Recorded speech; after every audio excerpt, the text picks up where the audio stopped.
I'm May. I'm 35 years old. I live at my in-laws' house with my husband Tom, father-in-law John, and sister-in-law Sally. Tom and I married 5 years ago, and I find myself regretting it. Not only do I have to take care of Sally, a 30-something-year-old recluse, but John also harasses me. He's especially negative about my job. I've been working as a web designer remotely since before we married, but whenever I mention it at family meetings, the in-laws scowl. What do you do for a living? I'm a web designer. Web? What's that job about? I design and create websites. Neither Lily nor John, who should have ample corporate experience, seem to understand.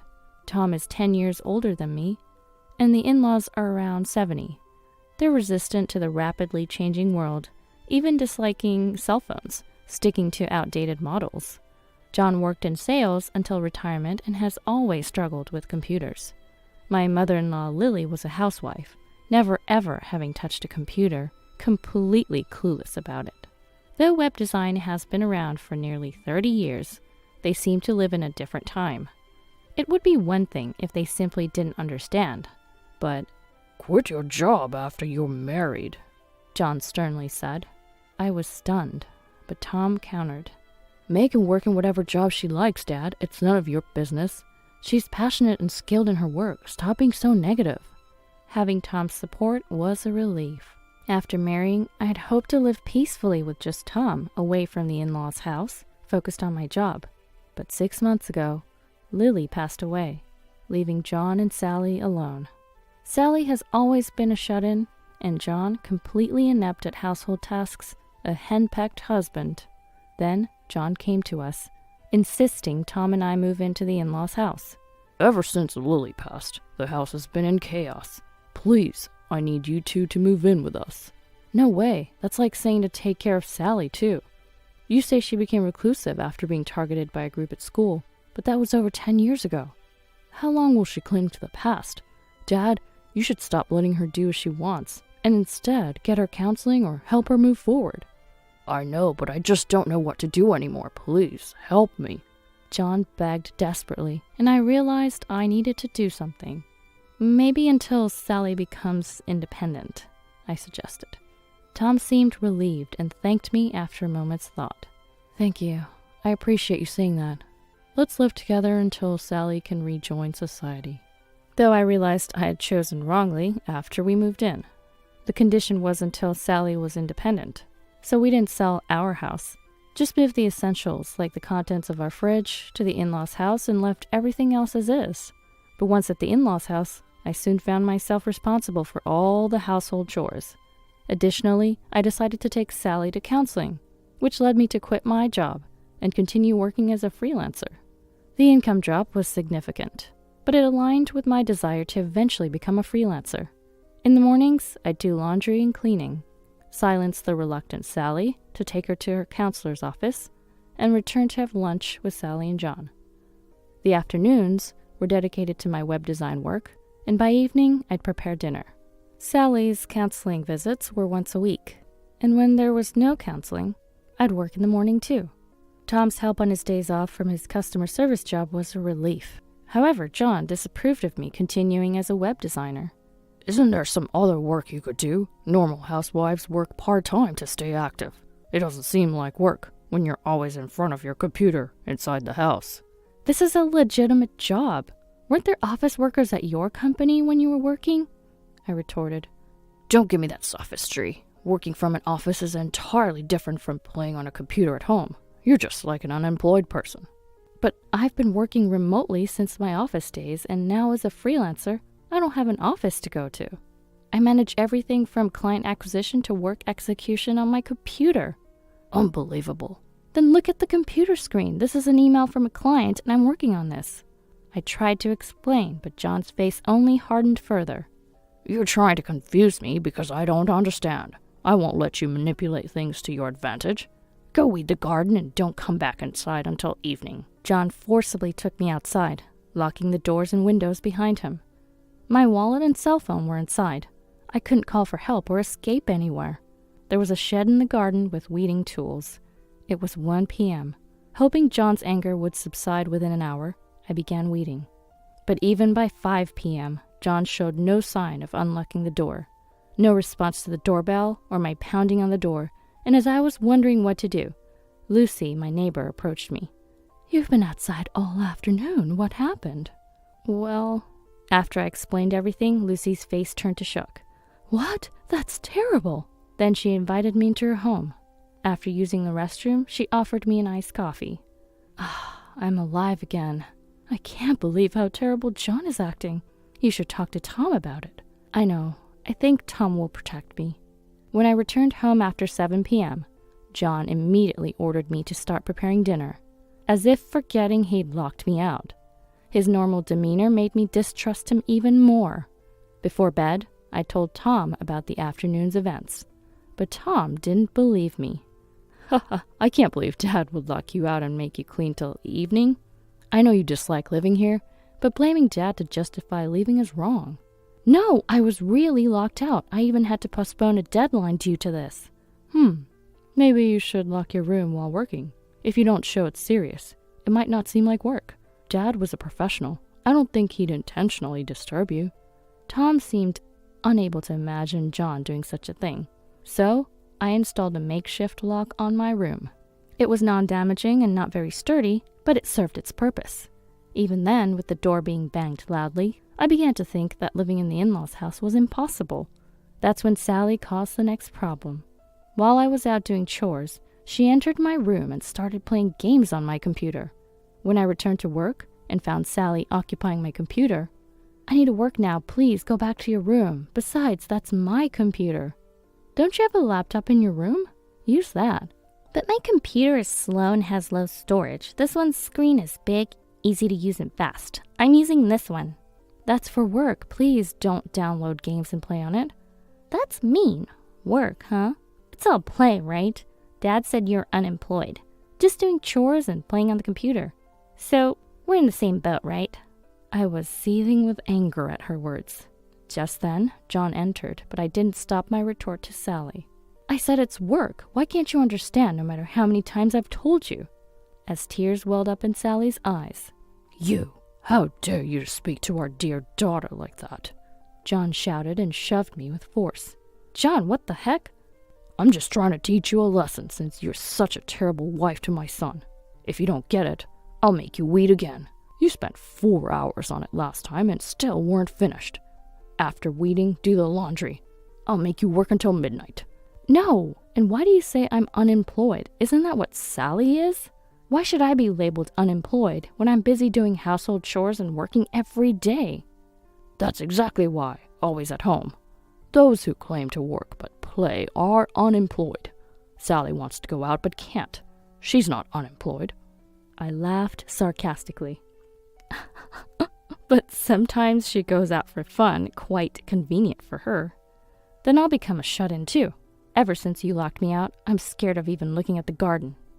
By your logic, that would make me not unemployed, right? I won't do household chores or take Sally to counseling then." John grumbled in frustration, so I pressed on. "Do you know what unemployed means? It refers to young people who are not engaged in education or employment. That's Sally. Even if I weren't working, I'm doing household chores, fulfilling my role as a housewife. Therefore, I'm not unemployed. Perhaps you should sort things out with Sally before she hits her 30s. My words only fueled John's anger further. "Get out. I don't want a daughter-in-law like you in this house. Divorce Tom and go back to your parents' house. I never want to see your face again." "Fine, I'll leave today." Before Tom came home, I packed my belongings and left the in-laws' house. I took my work laptop, of course. The car was shared, but it was originally mine before marriage, so I loaded it up and headed home to gather my things before going to my parents. On seeing me arrive suddenly, my parents were shocked. After I explained everything, "Then it can't be helped. We'll talk to a lawyer we know. Better to divorce sooner if that's the case." "Thank you. And to think there are really people who don't understand remote work." My parents were more astonished by that. I showed them my work screen, and they said they didn't understand anything. They don't want to understand. They have a preconceived notion against it and refuse to acknowledge it. There was never a chance for discussion in the first place. But what about Sally? That's going to be tough for her. I don't care. What happens to the daughter of a family that's practically strangers to me now is none of my business. If they want to force their views on me and make me quit remote working, I can't live with those people anymore. As I sighed, my parents comforted me.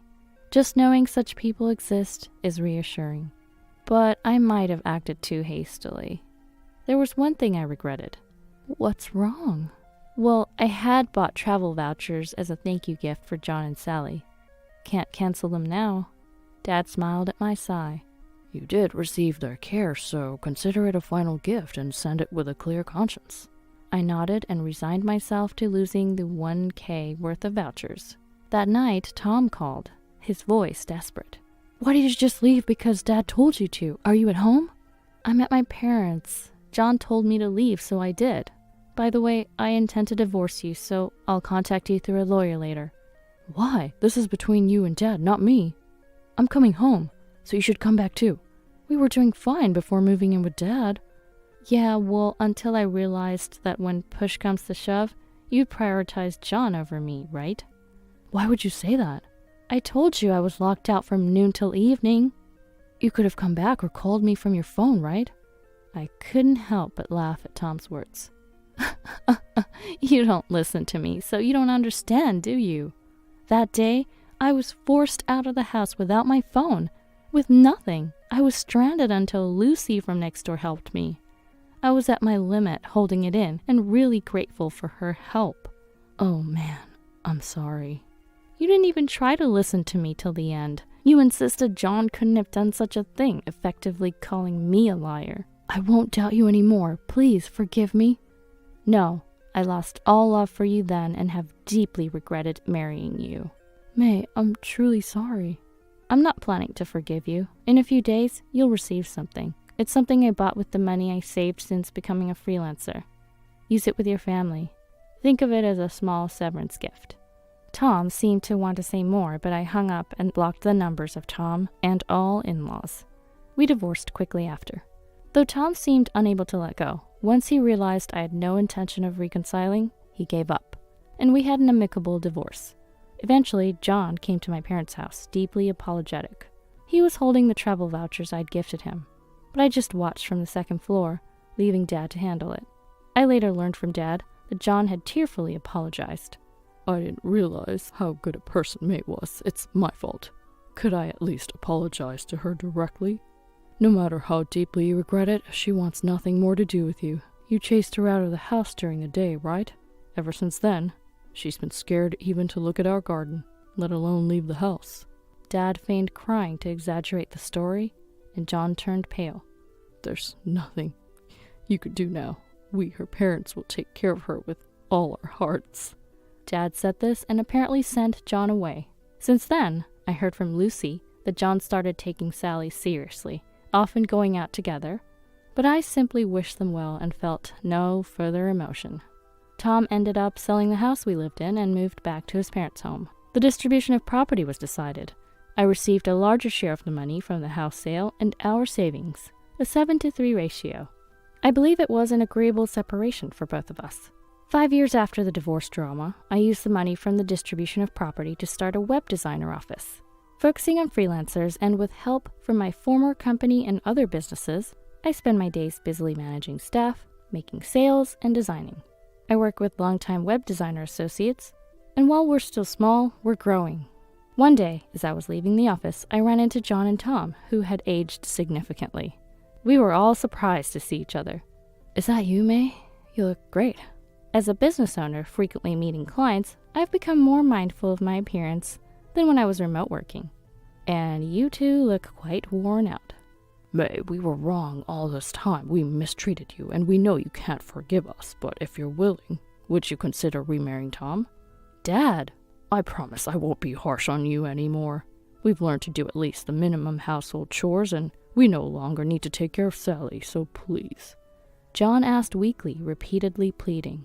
Confused, I looked at Tom, who was also begging. Actually, Sally still refuses to leave the house. She keeps saying she's been hurt and has stopped going to counseling. She said it was better when you took care of her. Please, isn't there a chance to start over? I won't complain about remote work anymore, and I'll always be on your side. Tom was begging when Eric, my company's vice president and my fiancé, came down from the office. He was shocked at first, but then asked softly, "What's happening?" "Oh, my ex-husband Tom and his father wanted me and Tom to get back together." Tom timidly looked up, almost tearful, so I decided to explain to them that that was impossible. Eric is an old college friend of mine. We reconnected at a reunion and hit it off when we found out we're both web designers. We began talking about our dreams. Dreams? Did you have something you want to do? Yes, becoming a freelancer was one of them, but I also wanted to collaborate with other freelancers on big projects.